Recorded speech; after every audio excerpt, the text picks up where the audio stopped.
Hey everyone, welcome back to the Athlete CEO podcast. I'm your host, Erik Averill, and we are having a conversation again with our good friend, Josiah Igono, founder of All Things Performance. And as you guys have gotten accustomed to, this is actually all about you, helping you develop skills that are going to help drive your human capital, your performance to help you achieve the life that you envisioned. And I'm excited to jump into the conversation today. We have covered so many helpful tools that one of the things we haven't talked about is just reflection. Mm-hmm. You know, this seems like a word that is so important when it comes to self-awareness that we had talked about in our previous episode. Yeah.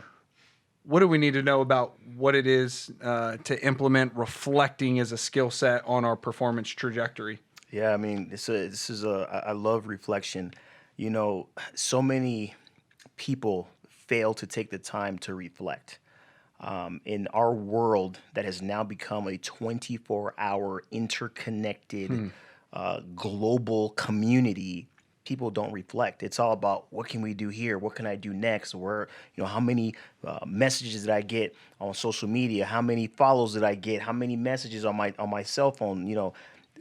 I think some of the research is showing that we're looking at our cell phones, 150 plus times a day, looking for those dopamine hits, you know what I'm saying, of affirmation and, I'm doing something right. And, this person likes me, so I'm affirmed. Affirmation is coming from digital devices and not coming from actual people. It's kind of weird. But when you look at reflection, I think that we need to spend more time there. When I was helping in the interview process, when we would hire managers, or even when we would sit down with draft picks, right? One of the questions that I would always ask was, do you spend more time in reflection or in strategy?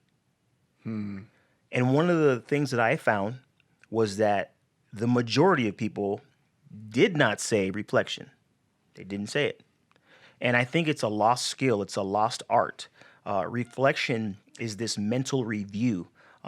There is so much connective tissue that is happening from a cerebral perspective when we stop and we actually reflect on what has been done, right? I think that we lose so much learning, right?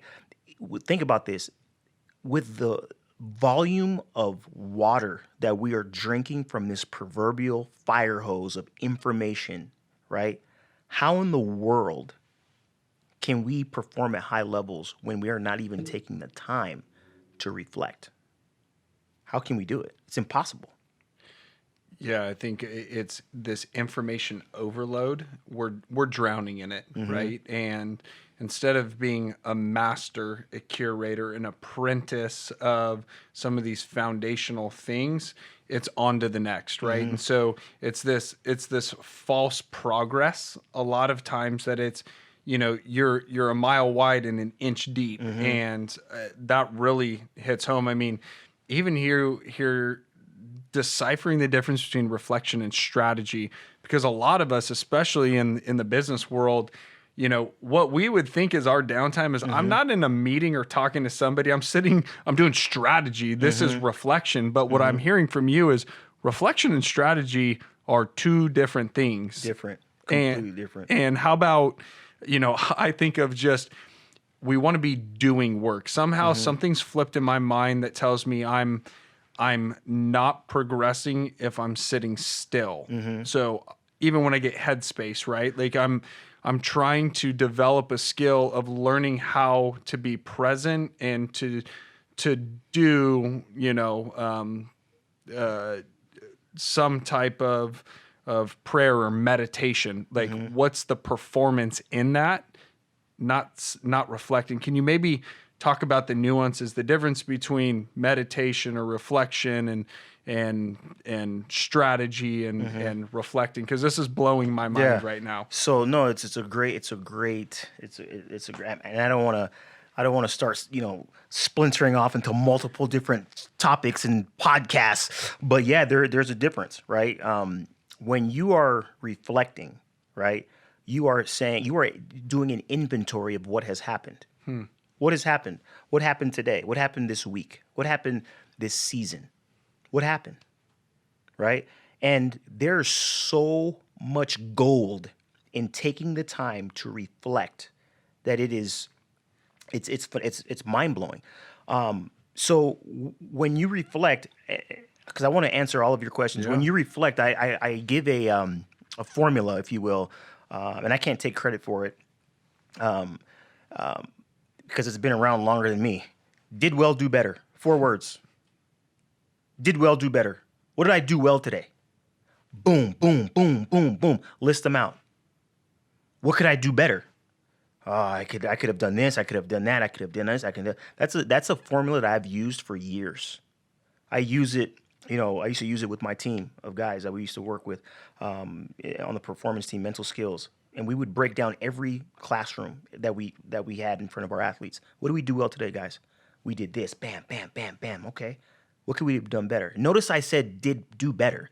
I didn't say what did we suck at, what was terrible, where did we fail? No. Lexicon, baby. Vocabulary. What can we do better? And what happens is you are, in essence, taking inventory of what has happened, and you are affirming what you did well, and you are, in essence, preparing and making a plan for what you're going to do next time. And what happens is if you continually do this, you'll start to see that there's a shift in your list. And it is awesome. Now, to your next point about meditation, right? I think you were talking about meditation, maybe mindfulness, right?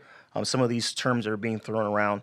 Reflection is active. It's something that's active. It's intentional. When you look at something like mindfulness, Jon Kabat-Zinn, one of the foremost people in that space, right, who did a lot of work with monks and whatnot. Mindfulness is basically taking in thoughts, giving them no judgment, not fixing any type of judgment, and just accepting them for what they are, right? And there is research that affirms it, questions it, the effects of mindfulness and things like that, but it's a big deal right now, right? And it works for a lot of people.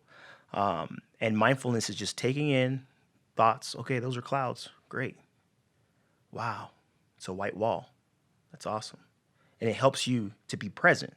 I feel angry right now. Oh, okay. I have a tightness in my lower left lumbar. Okay. Mindfulness is just taking it in, not affixing any type of judgment to it whatsoever, right? When you look at something like meditation, I love to go back to some of the original origins of these words. When you go and you study the Hebrew, right, and you look at meditation, a lot of people think meditation, you know what I mean? They get these like grandiose visions of some old dude with a long white beard on top of a mountain meditating, and all these powerful and mystic things are happening, and that's not the case. When you look at the word meditation, it comes from like, when a cow chews, a cow has 4 stomachs. Humans, we only have 1. So when a cow chews food, he has his digestive system is different than ours. He chews it. It's almost like he swallows it. He spits it back up, and then he chews it again. And this, you look at cows, they're always freaking chewing something, dude. Like cows are always chewing something. Like, dude, like you haven't, eaten grass in like 4 hours, but you're still chewing something. Yeah. But that's what they're doing. That's where that word comes from. It's like this recycling and this constant dwelling upon something.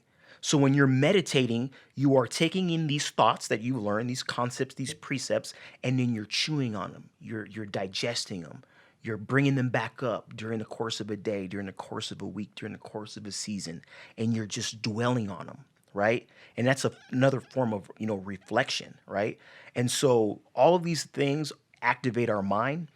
They are things that help calm our mind, and as we've stated in previous podcasts, help us in this battle for clarity. Wow. I had no idea that cows had 4 stomachs.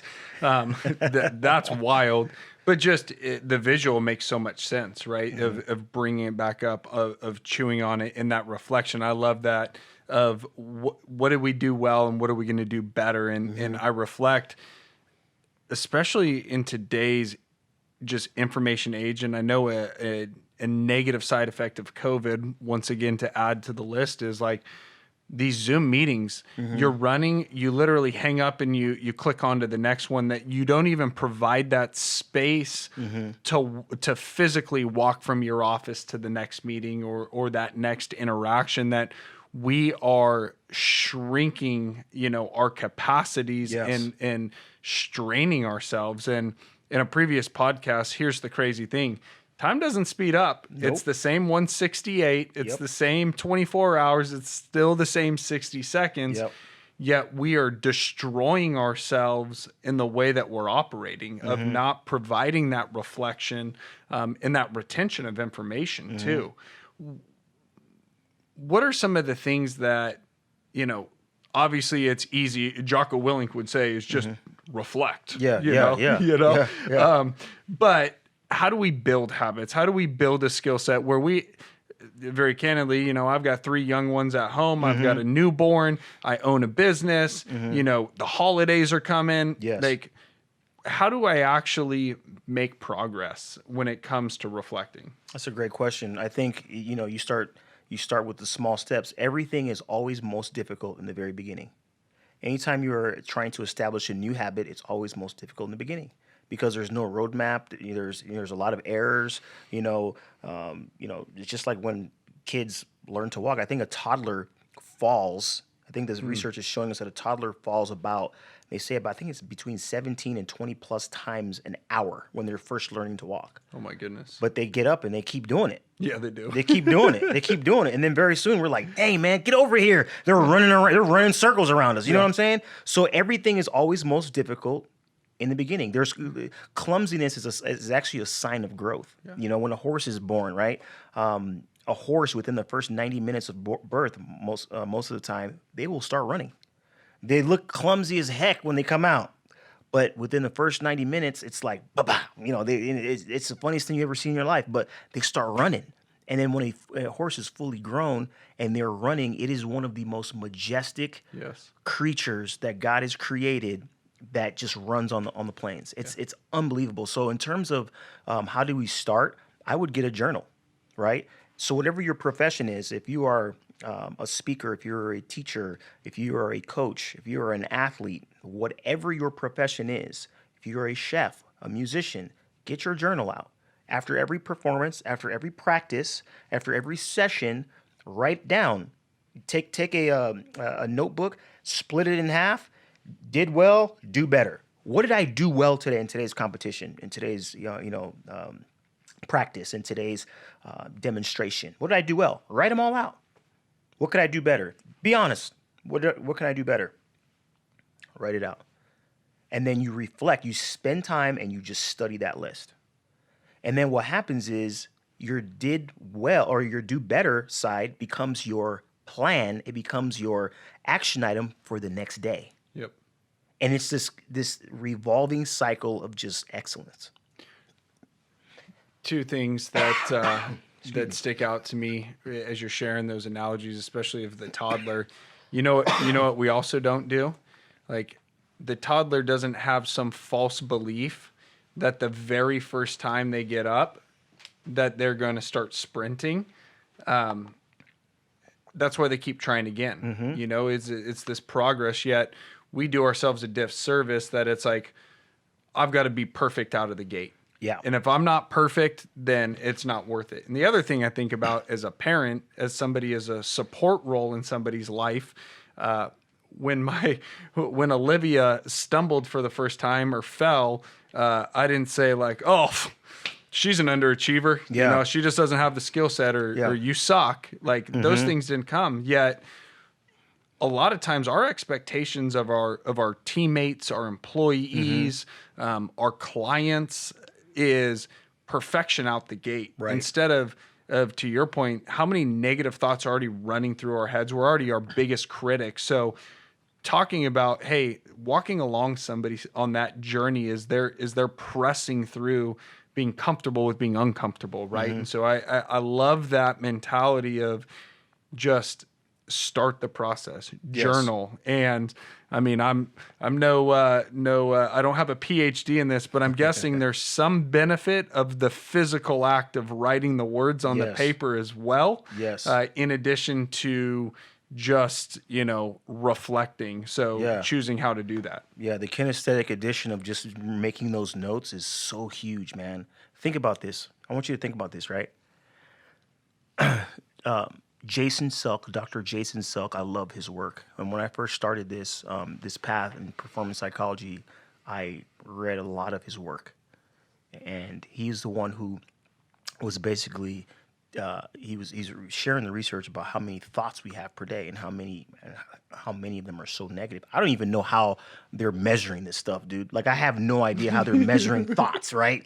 And they're like clouds. Like, all right, how many clouds are in the sky? How do you measure that? And my thing is, if you can take if it is 50,000 or if it is 60,000, right?